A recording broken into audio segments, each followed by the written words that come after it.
Welcome to Kavimathi kitchen. நம்ம இப்போ என்ன பார்க்க போகிறோன்னா பெப்பர் மசாலா முட்டை செய்கிறது எப்படின்னு பார்க்கலாம்.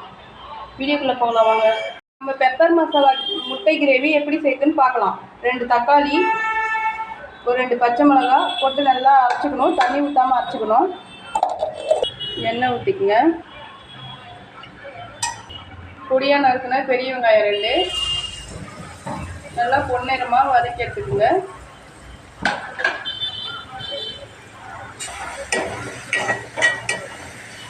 பேஸ்ட்டு,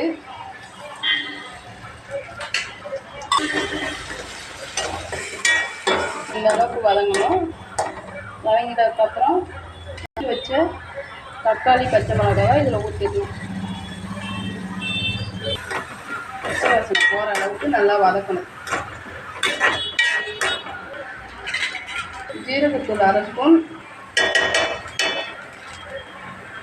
பெப்பர் பொடி 1 ஸ்பூன்,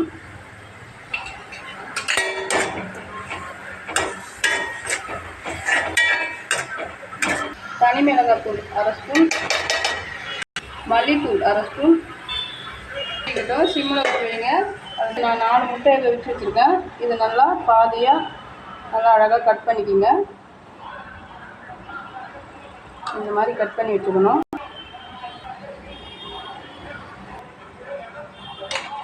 நீளமாக ஒரு வெங்காயம் அரிஞ்சு வச்சுருக்கேன், அதை போட்டுக்குங்க.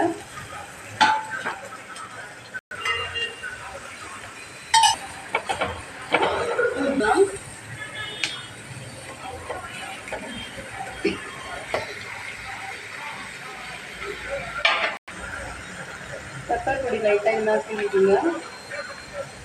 பருப்பு அரைச்சது அது லைட்டாக இருந்தால் தூவிடுங்க. காஞ்ச மிளகாய்,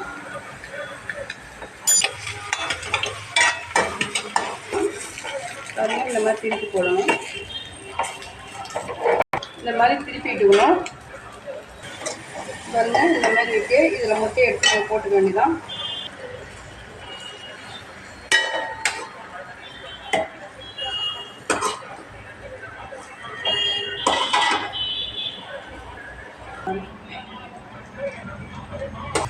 நான் மஞ்சள்தூள் போட மறந்துட்டேன், அதனால் கொஞ்சமாக மஞ்சள்தூள் சேர்த்துக்கிறேன்.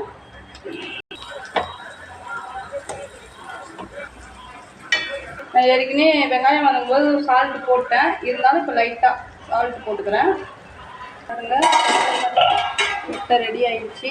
பெப்பர் மசாலா முட்டை ரெடி ஆகிடுச்சு. அவ்வளோதான்.